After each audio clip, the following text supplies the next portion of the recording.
Hello everyone, welcome to my channel. आप सभी का स्वागत है मेरे चैनल पे। आज हम कवर करने वाले हैं इसका सेकंड पार्ट, मतलब कि हम आज कवर करने वाले हैं रिटायरमेंट ऑफ पार्टनर का पार्ट 2।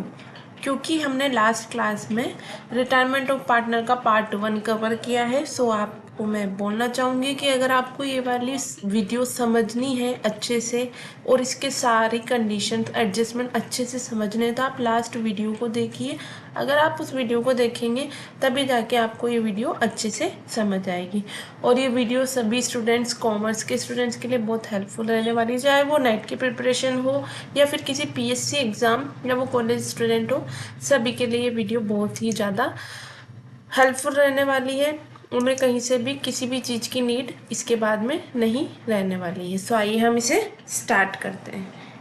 तो आज हमने लास्ट क्लास में हमने पढ़ लिया था गेनिंग रेशियो क्या होता है, और हमने डिफरेंस से भी समझ लिया था कि गेनिंग रेशियो और न्यू प्रॉफिट शेयरिंग रेशियो में क्या डिफरेंस होता है। हमने उसके आज हमने लास्ट क्लास में उसके सिर्फ देखे थे क्या क्या एडजस्टमेंट होते हैं, बट आज हम एग्जाम्पल के थ्रू समझेंगे कि कैसे क्या इसके एडजस्टमेंट्स किए जाते हैं।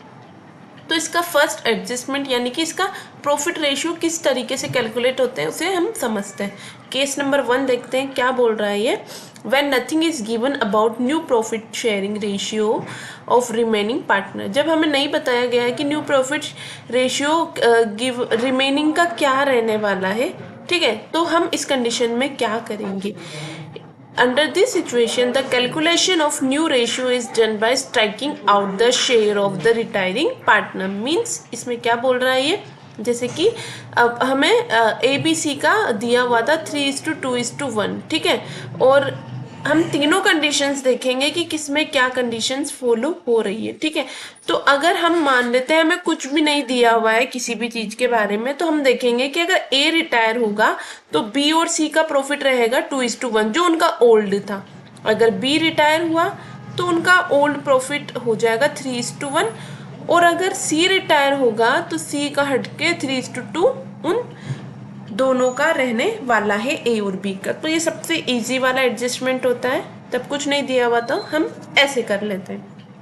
बट केस नंबर 2 हम पढ़ेंगे। अब ये क्या बोल रहा है, when gains of the continuing partner are specially given in the question, जब हमें जो बचे हुए पार्टनर्स है उनका गेन दिया हुआ है कितना रहने वाला है, तो इस केस में क्या होगा, the new share of continuing partner are calculated by adding their respective gain to their old share. यानी कि इसमें क्या होने वाला है कि जो उनका न्यू शेयर निकलेगा ना, वो कैसे निकलेगा, उनके जो ओल्ड शेयर था उसमें उनका गेन ऐड करने पर, यानी कि new share is equal to old share plus gain. इसको हम एग्जाम्पल के थ्रू समझते हैं ताकि अच्छे से क्लियर हो जाए। तो ये बोल रहा है कि A B C are partner sharing in the ratio 3:2:1, मतलब कि 3:2:1 हमें दिया हुआ है, ठीक है। और इसमें बोल दिया कि ए रिटायर हो रहा है, यानी कि ए रिटायर हो रहा है and his share is taken over by the remaining partner as follows, ठीक है। और इसमें हमें ये सब कुछ क्लियर दिया हुआ है कि कैसे क्या होगा, यानी कि बी लेगा 2:6 ए से और सी लेगा 1:6, ठीक है। जो उसका शेयर था 1:6 का, ठीक है, मतलब ए रिटायर हो रहा है, उसका 3:6 का रहेगा, वो किस तरीके से लेगा, 2:6 तो वो बी को देगा, 1:6 वो देगा ए को। यानी कि अब हम ऐड करके बी का निकालेंगे और न्यू का सी का भी न्यू शेयर निकालेंगे। तो बी का निकालेंगे हम कैसे, ओल्ड शेयर कितना है बी का, 2:6, ओके। और उसका गेन हमें दिया हुआ है, कितना दे रहा है, 2:2, ठीक है, 6 ये दिया हुआ है। तो टोटल हो गया अपने पास में 4/6, ठीक है। ऐसे ही सी का हमें दिया हुआ है 1/6, ठीक है। अब इसमें हम ऐड कर देंगे, ए कितना दे रहा है इसको, सी को 1/6 ही दे रहा है ये, ठीक है। तो ये हो गया 2/6, ठीक है। तो इनका न्यू कितना हो गया, ये 4:2, और इसको हम बोल सकते हैं 2:1, ठीक है। ये चीज मैंने यहाँ पे आपको समझाई है, आप अच्छे से देखिए। तो इस कंडीशन में हम ऐसे सोल्व करेंगे। एक कंडीशन और है, ये क्या बोल रहा है, when the ratio in which the remaining partner acquires the share of outgoing partner is given। मतलब क्या हो रहा है कि हमें when रेशियो दिया हुआ है in which the remaining partners acquire the share of the outgoing partner is given, मतलब रिमेनिंग पार्टनर एक्वायर कर रहे हैं, ठीक है, शेयर जो जा रहा है उस पार्टनर का जो दिया हुआ है, ठीक है। इस कंडीशन में क्या होगा, उसमें तो वो दे रहा था और बताया हुआ था क्लियरली, बट ये अलग चीज है, इसमें स्टेप्स है कुछ, वो देखते हैं। इसमें हम डिटरमाइन करते हैं share acquired by each of remaining partner, ठीक है। उसके बाद में हम फाइंड करते हैं न्यू शेयर रिमेनिंग पार्टनर का, वो कैसे आएगा, उनका ओल्ड शेयर और share required from the outgoing partner ने कितना किया। एग्जाम्पल के थ्रू अच्छे से क्लियर हो जाएगा। इसमें क्या बोल रखा है, ए बी सी पार्टनर्स है, अब बी रिटायर हो रहा है and his share was acquired by A and C in the ratio 2:1 में उन्होंने ले लिया है। तो इस कंडीशन में क्या होगा, उसमें लास्ट वाले में हमें क्लियरली बताया हुआ था किसने कितना दिया, इसमें हमें बताया हुआ है कि एक्वायर करेंगे ये लोग 2:1 में, ठीक है। तो इस कंडीशन में क्या होगा, ए का हम देखते हैं सबसे पहले। ए के लिए क्या होगा, सबसे पहले हम उसका ओल्ड कितना है, शेयर एक्वायर्ड बाय ए, ठीक है। तो ए का हम निकालेंगे 2:6 इंटू 2:3, क्योंकि आप ये सोचेंगे 2:6 क्या है, 2:6 है बी का शेयर, ठीक है, बी रिटायर हो रहा है इसलिए, और उसमें से 2/3 वो ले रहा है, तो ए का कितना हो गया 4:18। इसी तरह से सी का देख लेते हैं, 2:6 हमें दिया हुआ है, इंटू इसमें मल्टीप्लाई कर देंगे 1/3, यानी कि ये भी हो जाएगा 2/18, ठीक है। अब ए का न्यू कैसे निकलेगा, ओल्ड में हम ऐड करेंगे गेन हम निकाल चुके हैं, ओल्ड हमें पता है, ओल्ड ए का कितना है 3/6 प्लस 4/18, ठीक है। एलसीएम भी इसका 18 ही आएगा, और 6 की टेबल में 18 3 टाइम्स आता है, तो ये हो जाएगा 12,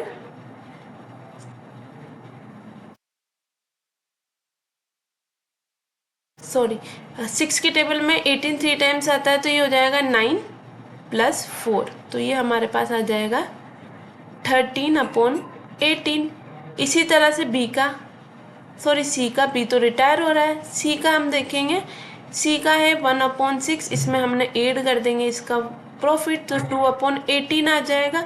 इसका एलसीएम लेंगे 18, 3 + 2, और ये हमारे पास में आ जाएगा 5/18। तो हमारे पास में न्यू शेयर कितना आ गया 13:5, ठीक है। तीनों कंडीशंस हो चुकी है, इसी कंडीशन के अकॉर्डिंग ये चीज होगी। अब हम, ये हो चुका है रेशियो, अगर कैलकुलेट करने को आता है तो कैसे किए जाते हैं। अब हम कवर करेंगे एडजस्टमेंट की, इन कंडीशन में एडजस्टमेंट कैसे होते हैं।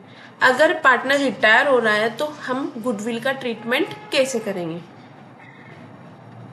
The retiring partner is also responsible for bringing the firm to the level of enjoying reputation and earning super और super extra profit। Retiring partner होता है, उसकी रेस्पॉन्सिबिलिटी होती है कि वो फर्म को एक उनकी रेपुटेशन पर छोड़ के जाए और अर्निंग और सुपर प्रॉफिट देकर जाए।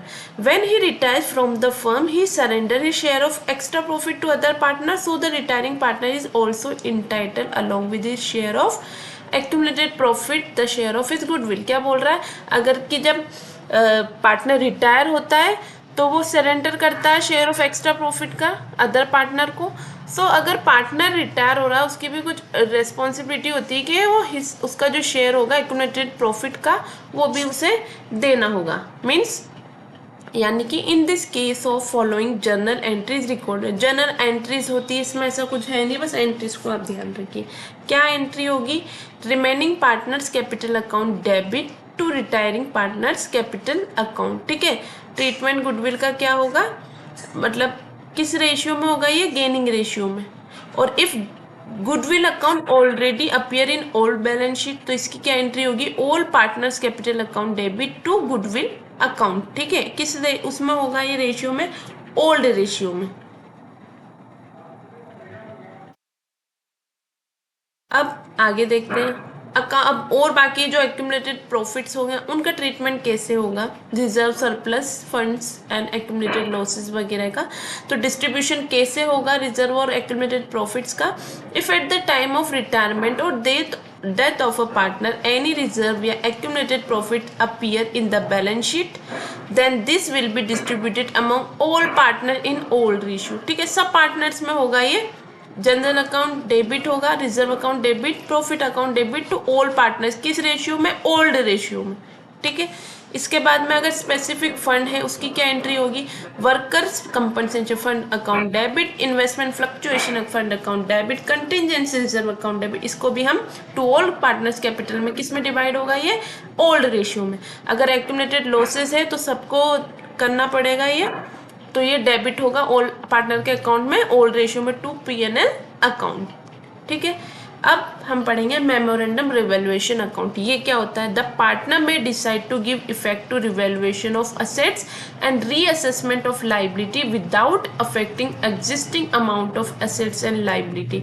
जब पार्टनर डिसाइड करते हैं कि वो जो उनके जो पुराने जो अमाउंट है उसमें कुछ मतलब अफेक्ट ना हो, इस कंडीशन में इस चीज को यूज किया जाता है। In such case memorandum revaluation account is prepared in such manner has been discussed in admission of a partner. ठीक है, the balance of first partner of this account is transferred to capital account of all partner including outgoing partner in their profit sharing ratio। इसमें क्या होता है, first part में तो हम transfer कर देते हैं कैपिटल अकाउंट को ऑल पार्टनर के, इंक्लूडिंग आउटगोइंग जो जा रहा है उस पार्टनर को भी लेके।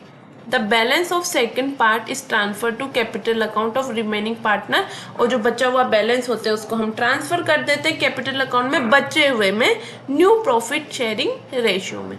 ठीक है, और एक लास्ट इसका एडजस्टमेंट है, payment to retiring partner on retirement of partners capital is adjusted. सब हो चुका है एडजस्टमेंट, एक्यूमुलेटेड प्रॉफिट का, गुडविल का, रिवैल्यूएशन असेट्स का, लाइबिलिटी ईटीसी। ठीक है, to determine the final amount to be payable to the retiring partner if the question is silence. अगर साइलेंट है क्वेश्चन सेटलमेंट के बारे में, तो amount due to him is transfer to his loan account. तो जितना भी अमाउंट होगा वो ड्यू होगा वो ट्रांसफर हो जाएगा उसके लोन अकाउंट में। ठीक है, सो ये थी आज की क्लास जहाँ पे हमने सब कुछ कवर किया।